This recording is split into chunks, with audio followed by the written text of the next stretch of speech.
MP के रतलाम शहर में यूं तो लोगों की भीड़ बनी रहती है बाजारों में, पर स्टेशन से शहर की तरफ देर रात होते ही यह शहर चुप सा हो जाता है।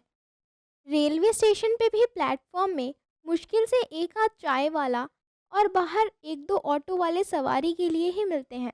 रात में वहाँ ट्रेन से उतर के जल्दी कोई भी ऑटो नहीं मिलती। अल्ताफ भी ऐसे ही मुंबई से अपने पुरखों की हवेली का सौदा करने ट्रेन से रतलाम जा रहा था। रात में लगभग उसकी ट्रेन उसे 11 बजे रतलाम स्टेशन छोड़ने ही वाली थी। अल्ताफ की ट्रेन मुंबई से निकली। शांत स्वभाव का होने की वजह से सफ़र उसने पढ़ने और सोने में ही बिताया। रतलाम बस आने ही वाला था कि लगभग 10 किलोमीटर दूर ट्रेन अचानक बंद पड़ गई। आधा एक घंटा बीता पर ट्रेन चली नहीं।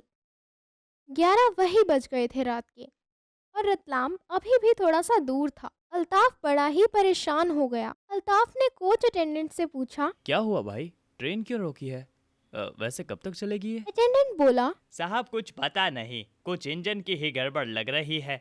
लोग आए हैं रिपेयर करने, एक आध घंटे में ठीक हो जाएगी। अल्ताफ ने सुना था देर रात उसे स्टेशन पे कोई ऑटो नहीं मिलेगी, इसीलिए वो अपना बैग लेके वहीं उतर पड़ा। वो झाड़ियों से भरा जंगल का रास्ता था। अल्ताफ उतर तो पड़ा था, पर उसे समझ नहीं आ रहा था कि वो क्या करे। घने अंधेरे और पेड़ों के अलावा कुछ दिख भी नहीं रहा था। चलते चलते उसे दूरी पर कुछ रोशनी सी दिखी, शायद वहाँ कुछ मदद मिल जाए। ये सोच के वो उसी तरफ चल पड़ा। आगे चल के पता चला वो एक पुरानी स्कूल थी जो बंद थी। वहाँ बस एक चौकीदार रहता था, एक कमरे में स्कूल की देखभाल के लिए। अल्ताफ ने वहाँ जाके बोला, सुनो भाई, यहाँ से रतलम कैसे पहुँचा जाएगा? क्या मुझे कोई साधन मिल सकता है? चौकीदार बोला, अरे साहब, अभी रात के 12 बजने वाले हैं, आपको यहाँ से कोई साधन नहीं मिल पाएगा। और मेरी मानिए तो ऐसी गलती ना करिए। ये पुराने गांव जाने के लिए जंगल का रास्ता है और इतनी रात को बाहर जाना ठीक नहीं है। अल्ताफ परेशान होके बोला, अरे यार, मैं तो बुरा फंसा। ट्रेन मैंने छोड़ दी और यहाँ से भी अभी जाने का कोई साधन नहीं। अब मैं करूँ भी तो क्या? चौकीदार बोला, अरे साहब चिंता ना करें, ये स्कूल पूरा खाली ही पड़ा है। आपकी खटिया यहीं बिछा देता हूँ एक कमरे में, रात में आराम कर लीजिए। सुबह होते ही मैं आपको रतलम पहुँचाने का बंदोबस्त करता हूँ। अल्ताफ के पास उसकी बात मानने के अलावा कोई चारा भी नहीं था। वो चौकीदार के बताए कमरे में लेट गया खटिया पे। थकान के मारे उसे नींद आ गई। थोड़ी ही देर में उसे कदमों की आहट की आवाज़ से लगा कोई वहाँ बाहर चल रहा है। बाहर जाके देखा तो कोई नहीं दिखा। तभी अचानक उसे खिड़की से लगा कोई झांक रहा है। ध्यान से देखने पे लगा कोई लड़की खड़ी है। घबरा के वो बाहर दौड़ा तो वहाँ कोई नहीं था। अब अल्ताफ को डर सा लगा। उसके मानो पसीने छूट गए। वो खटिया पे एक कोने में बैठ गया। नींद मानो उड़ सी गई। तभी लगा कमरे में कोई दीवारों पर घूम रहा है। अंधेरा होने की वजह से साफ साफ दिख नहीं पा रहा था।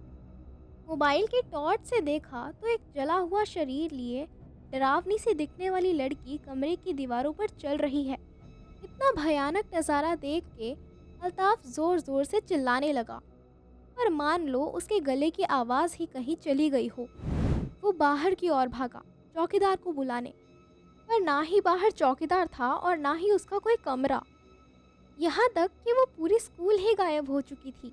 हंसने की आवाज़ से पीछे मुड़ के देखा तो वो लड़की इशारे से उसे बुला रही थी।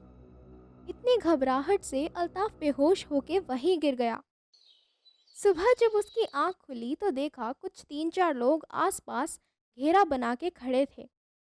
आंखें अच्छे से खोलने पे उसे पता चला कि वो एक जंगल में है और वहाँ ना ही कोई स्कूल थी और ना ही कोई ऐसा चौकीदार।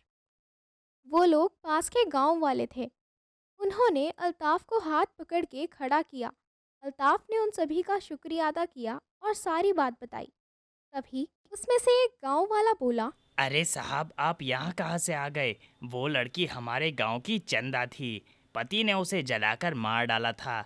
तब से वो हर रात ऐसे ही भटकती है यहाँ वहाँ। आप किस्मत से बच गए हो। आपसे पहले 13 लोग यहाँ मरे हुए मिले थे। अल्ताफ के मानो होश उड़ गए। ये हादसा वो कभी भी ना भुलाने वाला डर बिठा के गया था। अब वो रतलाम ना जाके सीधा अपने घर मुंबई जाने का मन बना के वहां से भागा और फिर कभी लौट के रतलाम नहीं आया।